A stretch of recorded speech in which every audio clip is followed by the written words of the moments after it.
Good morning all of you. हमारे YouTube channel geography junction में आपका हार्दिक स्वागत है। आज हम भारत के भूगोल में अपन पढ़ रहे हैं आगे मिट्टियों का पार्ट 2। अपन पढ़ेंगे भारत में कौन कौन सी मिट्टियां पाई जाती है और उनकी जो विशेषताएं क्या है और उनके क्षेत्र कौन कौन से हैं जो मिट्टियों के वर्गीकरण किया गया है, वो कौन कौन से राज्यों में पाई जाती है, उनकी प्रमुख विशेषता क्या है और उनमें उगने वाली प्रमुख फसलों के बारे में, कौन कौन सी फसलें कौन कौन से क्षेत्रों में उग सकती है या किस प्रकार की मिट्टी में उगा सकते हैं। तो आज हम बात करते हैं, सबसे पहले बात करते हैं अपन एक नंबर, अपन बात करते हैं जलोढ़ मिट्टी। जलोढ़, अब आपको पता है जलोढ़ का मतलब जो जल के साथ में कुछ अंश होते हैं उसको अपन कहते हैं जलोढ़। जैसे अपन कंकड़ पत्थर हो गया या ह्यूमस वगैरह हो गया या कई उपजाऊ तत्व होते हैं जो नदियों के साथ बहकर, नदियों के जल के साथ बहकर जो मिट्टी का निर्माण होता है, जिस प्रकार की मिट्टी का निर्माण होता है, जिस प्रकार के मैदानी भाग का निर्माण होता है, उससे कहते हैं जलोढ़ मैदान या अपन कह सकते हैं जलोढ़ मिट्टी। यानी जहां पर नदियां रोज उपजाऊ पदार्थ लेकर आती हैं और वहां पर इस प्रकार की मिट्टी बड़ी उपजाऊ होती है, वहां पर खाद बीज इनकी कम आवश्यकता होती है और इस प्रकार की मिट्टी भारत में मुख्य रूप से सर्वाधिक क्षेत्रफल पर पाई जाती है। जैसे अपन कह सकते हैं जितने भी नदी तंत्र, जैसे गंगा यमुना नदी तंत्र, गंगा सरस्वती है, ब्रह्मपुत्र नदी है या महानदी ताप्ती नर्मदा गोदावरी कृष्णा कावेरी, इन नदियों के जो निकटवर्ती क्षेत्र हैं जहां जलोढ़ का पानी पहुंचता हो उन क्षेत्रों में यह मिट्टी पाई जाती है। अब इन मिट्टी की विशेषता और क्या पढ़ते हैं, जैसे ये विशाल मैदान, ये पंजाब से लेकर असम तक जो ये मिट्टी होती है जलोढ़ मिट्टी, यहां से लेकर देखो ये जलोढ़ मिट्टी का कुछ क्षेत्रफल बताया गया है यहाँ पर, यानी यहाँ पंजाब से लेकर ये लगभग ठेठ असम तक पाई जाती है। इस प्रकार की मिट्टी को अपन कहते हैं जलोढ़ मिट्टी। क्या कहते हैं? जलोढ़ मिट्टी, पंजाब से असम तक। यह प्रायद्वीपीय नदियों के घाटियों एवं तटवर्ती क्षेत्रों में पाई जाती है। जितनी भी प्रायद्वीप की नदियां, जैसे नर्मदा ताप्ती हो गई पश्चिमी घाट की और महानदी गोदावरी कृष्णा कावेरी, ये हो गए आपके पूर्वी घाट की, इन सभी नदियों के तटवर्ती क्षेत्रों में। फिर अपन बात करते हैं यह भारत के सर्वाधिक क्षेत्रफल पर पाई जाती है। ये मिट्टी भारत में सर्वाधिक क्षेत्रफल पर पाई जाती है। जैसे अपन बात करें लगभग 15 लाख वर्ग किलोमीटर में पाई जाती है और अगर प्रतिशत की बात की जाए लगभग 43.4%, अपन कह सकते हैं 43.5% भाग पर यह मिट्टी पाई जाती है। इस मिट्टी के अन्य नाम, इसको अपन कांप मिट्टी भी कहते हैं, दोमट मिट्टी भी कहते हैं, कच्छारी मिट्टी भी अपन इसको कहते हैं। इसके ये हो गए आपके उपनाम, क्या हो गए ये? कच्छारी मिट्टी के हो, दोमट मिट्टी के हो, कांप मिट्टी के हो या जलोढ़ मिट्टी के हो। और ये जो है जलोढ़ मिट्टी नदियों के जो क्षेत्र होते हैं जहां पर प्रतिवर्ष बाढ़ का पानी आता है उस क्षेत्र में पाई जाती है, उसको कहते हैं खादर। जैसे ये हो गया खादर क्षेत्र में। और जो बांगर, जहां पर प्रतिवर्ष नए होके 4-5 सालों में 10 सालों में जहां नदी का पानी पहुंचता हो उस क्षेत्र में भी ये जलोढ़ मिट्टी पाई जाती है। उस क्षेत्र को कहते हैं अपन बांगर क्षेत्र कहते हैं। फिर बात की जाए इस मिट्टी में पोटास, चूना पत्थर प्रचुर मात्रा में पाए जाते हैं। पोटास है, चूना पत्थर प्रचुर मात्रा में पाए जाएंगे और नाइट्रोजन और फास्फोरस की इसमें क्या होती है? कमी होती है। जो जलोढ़ मिट्टी होती है वहां चूना पत्थर और पोटास की तो प्रचुर मात्रा होगी, नाइट्रोजन और फास्फोरस की क्या होगी? कमी होगी। अगली बात, जलोढ़ मिट्टी में जैसे धान, यानी अपन कह सकते हैं चावल की खेती, गेहूं की खेती, दलहन तिलहन के लिए ये इन प्रकार की फसलों के लिए महत्वपूर्ण है। जैसे अपन ने बात की दलहन, दलहन में सभी प्रकार की दालें लगभग, और तिलहन की जिनसे तेल निकाला जाता है, इस प्रकार की फसल को अपन तिलहनी फसलों में रखते हैं। इसका मतलब ये हुआ कि जो मिट्टी उपजाऊ है, जलोढ़ मिट्टी, जो मिट्टी सर्वाधिक उपजाऊ मिट्टी है, वहां पर किसी भी प्रकार की फसलों को उगाया जा सकता है। यह हो गई जलोढ़ मिट्टी की विशेषता। देखो ये वाला भाग आपको जो बिंदियों वाला दिख रहा है नक्शे में, भारत के नक्शे में, ये वाला भाग पूरा जलोढ़ मिट्टी, पंजाब से लेकर यहाँ असम तक, और कुछ क्षेत्र ये राजस्थान के, कुछ क्षेत्र गुजरात के भी, इसमें यहाँ पर जलोढ़ मिट्टी पाई जाती है। फिर बात करते हैं 2 नंबर मिट्टी की, जो लाल पीली मिट्टी, लाल पीली मृदा कहां कहां पाई जाती है? जैसे ये वाला क्षेत्र हो गया यहाँ पर, ये जो लाल पीली मिट्टी का क्षेत्र दिखाई दे रहा है ये वाला, इस मिट्टी को कहते हैं लाल पीली मिट्टी। लगभग भारत के लगभग 6.1 लाख वर्ग किलोमीटर में फैली हुई, यानी दूसरे नंबर पे लाल पीली मिट्टी।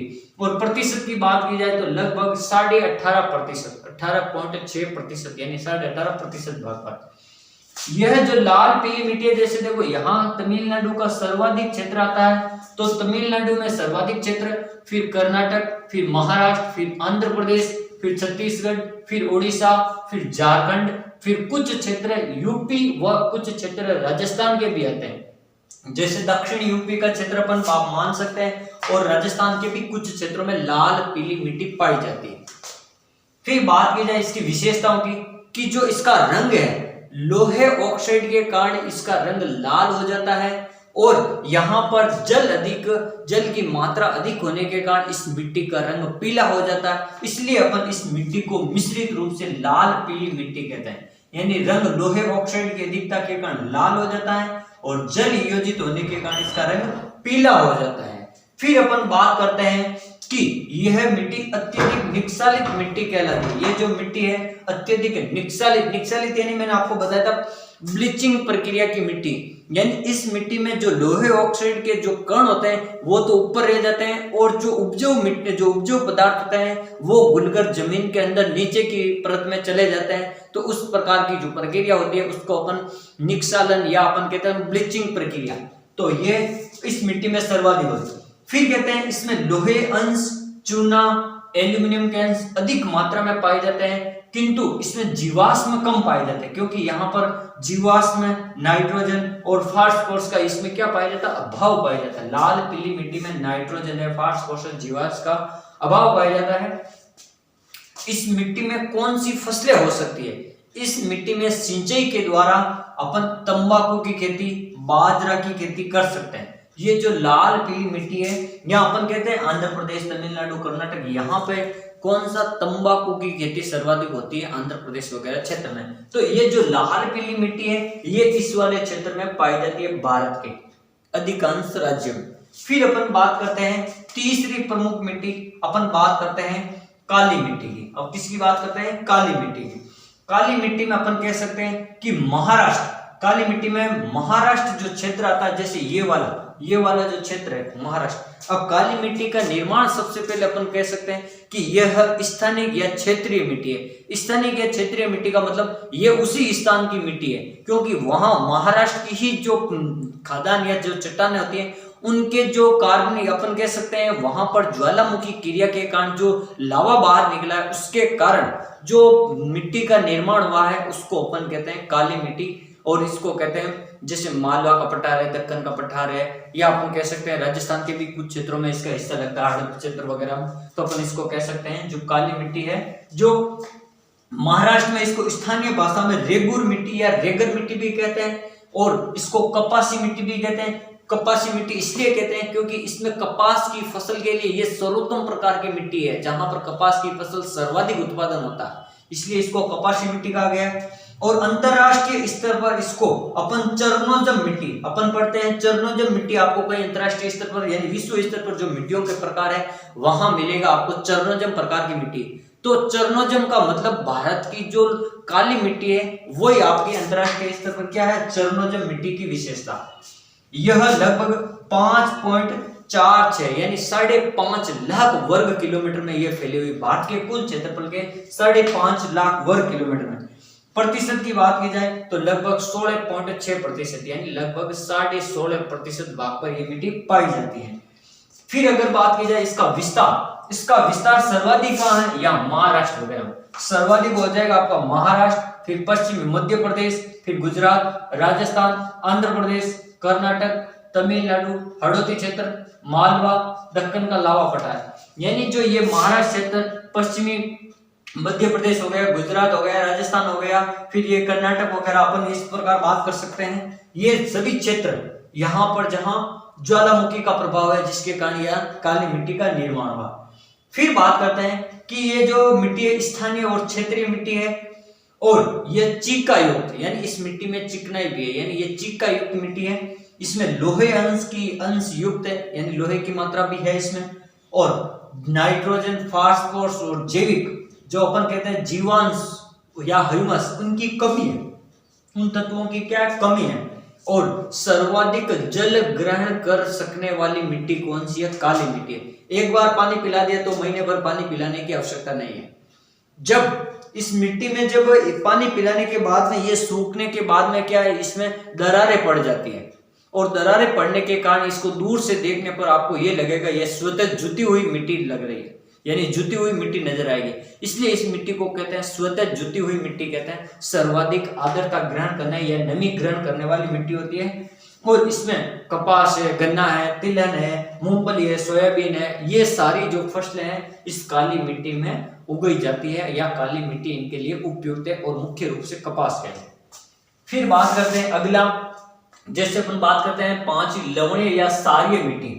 लवणीय या क्षारीय मिट्टी कहाँ कहाँ पर पाई जाती है? पंजाब है, हरियाणा है, राजस्थान है, अपन कह सकते हैं बिहार है, यूपी है, जैसे ये हो गई आपकी लवणीय मिट्टी। महाराष्ट्र के कुछ क्षेत्र है। और लवणीय मिट्टी का मतलब ये होता है जिस प्रकार की मिट्टी में जो ऊपर की परत व्हाइट व्हाइट नजर आती है, सफेद परत नजर आती है, उस प्रकार की मिट्टी को कहते हैं। और वो सफेद परत क्यों नजर आएगी? क्योंकि जो इस प्रकार की जो मिट्टी की परतें हैं वहां पर केशिकाकर्षण विधि द्वारा जो नीचे के अनुपजाऊ पदार्थ हैं वो केशिकाकर्षण विधि द्वारा ऊपर की परतों में आ जाते हैं और मिट्टी के ऊपर जो व्हाइट परत है वो अनावश्यक पदार्थ या रासायनिक पदार्थ की जो परत जम जाती है उसी को अपन क्या कहते हैं? रह, कलर, या अपन इसके अन्य नाम बता सकते हैं जैसे रेह हो गया, कलर हो गया, कुस्सर मिट्टी हो गया, चूर हो गया या चौपन हो गया। ये अन्य क्षेत्रों पर अलग अलग प्रकार से इनको नाम दिए गए हैं। यहाँ पर दलहनी फसलें उगाई जा सकती हैं यहाँ पर, और ये लगभग अनउर्वर प्रकार की, अनुपजाऊ प्रकार की जो मृदा है। और लवणीय तथा क्षारीय जो मिट्टी है इसके जो उपजाऊपन बनाने के लिए यहाँ पर जो रॉक फास्फेट है, चूना पत्थर है, जिप्सम है, इन सभी उर्वरकों का अपन प्रयोग कर सकते हैं जिसके कारण इस मिट्टी को लवणीय बना सकते हैं।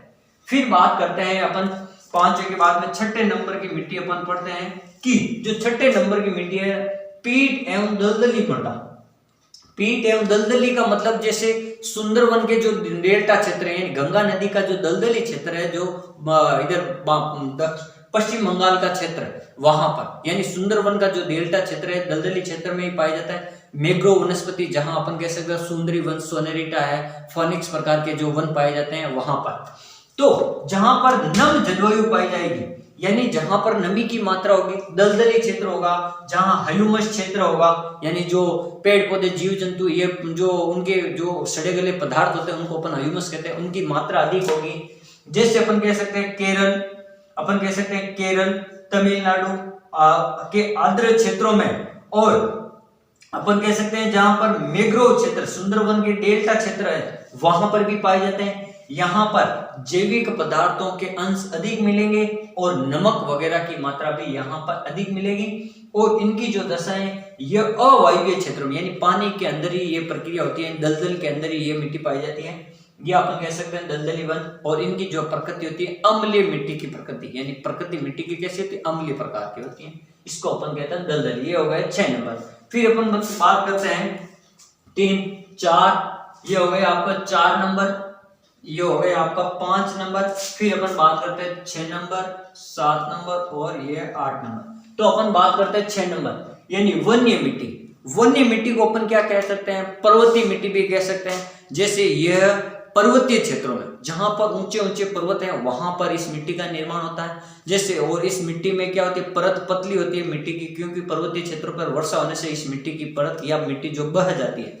और जैसे जम्मू कश्मीर हो गया, हिमाचल प्रदेश हो गया, या अपन कह सकते हैं उत्तराखंड वगैरह हो गया, ये जो पर्वतीय क्षेत्र है, या अपन कह सकते हैं सिक्किम के पर्वतीय क्षेत्र, या अपन कह सकते हैं अरुणाचल प्रदेश के पर्वतीय क्षेत्र, यहाँ पर नवीन मिट्टी पाई जाएगी। क्योंकि जो मिट्टी की परत है वो वर्ष भर वर्षा के कारण जो अपर्दन होता रहता है और नवीन मिट्टी की परत जम जाती है, फिर अपर्दन होता है, फिर नवीन मिट्टी की परत, और इस प्रकार की जो मिट्टी का निर्माण है कभी भी विकसित मिट्टी नहीं बन जाती है, ये अविकसित प्रकार की मिट्टी रहती है। क्योंकि जो परत जितनी बड़ी होनी चाहिए वो उतनी परत बड़ी होती नहीं है, और वहां पर वनस्पति या पेड़ पौधों की जो है मात्रा भी कम होगी।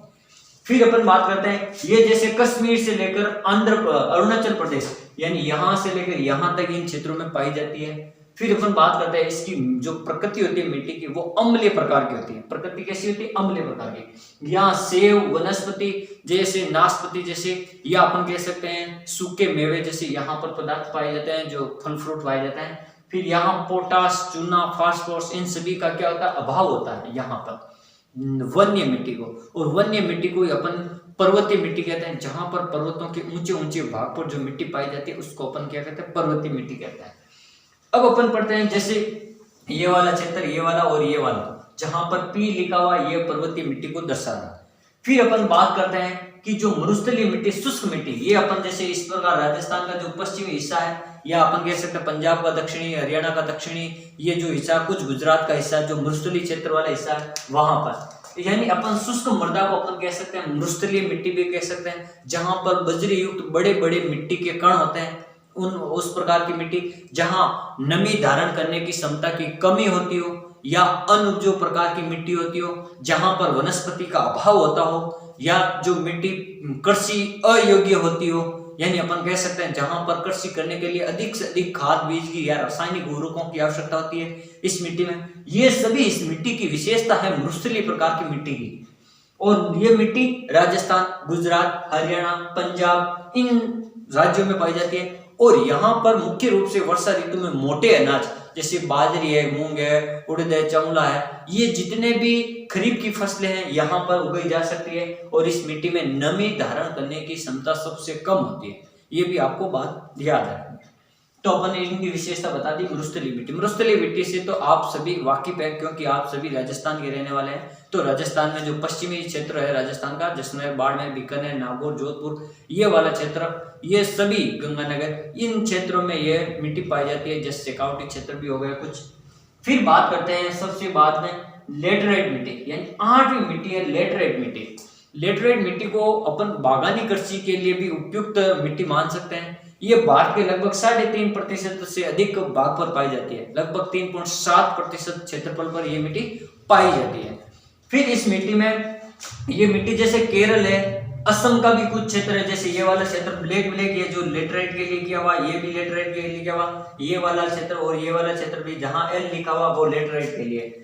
फिर बात करते हैं ये जो क्षेत्र है जैसे केरल, असम, महाराष्ट्र और अन्य क्षेत्रों में जैसे बात की जाए जहां पर पर्वतीय क्षेत्र है, जैसे मैंने यहाँ पर लिखा सह्याद्री, यानी सह्याद्री पर्वत भारत में किसको कहते हैं? जो पश्चिमी घाट का पर्वत है उसको अपन सह्याद्री कहते हैं। और हिमालय भाग के क्षेत्र को अपन, उत्तरी हिमालय को अपन क्या कहते हैं? हिमाद्री क्षेत्र। तो सह्याद्री कहां पर है? जो पश्चिमी घाट पर्वत। हिमालय का उत्तरी पर्वत को अपन क्या कहते हैं? हिमाद्री पर्वत कहते हैं। तो सह्याद्री पर्वत या पर्वतमाला कह सकते हैं, या पूर्वी घाट, या राजमहल की पहाड़ियां, सतपुड़ा पर्वत, विंध्याचल पर्वतमाला, या मेघालय की पठारी, मेघालय के जो पहाड़ी भाग है वहां पर। और इस जो लेटराइट मिट्टी की क्या विशेषता? ये गीली होने पर दही की लस-लसी के समान एकदम लिपलिपी सी हो जाती है, और सूखने पर ये मिट्टी क्या हो जाती है? ईंट के समान कड़क हो जाती है, यानी इतनी कठोर हो जाती है ईंट जैसी। और इस मिट्टी का उपयोग भवन निर्माण में, बड़ी बड़ी इमारतों में, या अपन कह सकते हैं इनके निर्माण के लिए अपन इसका उपयोग करते हैं, जैसे अपन ईंटों का प्रयोग करते हैं।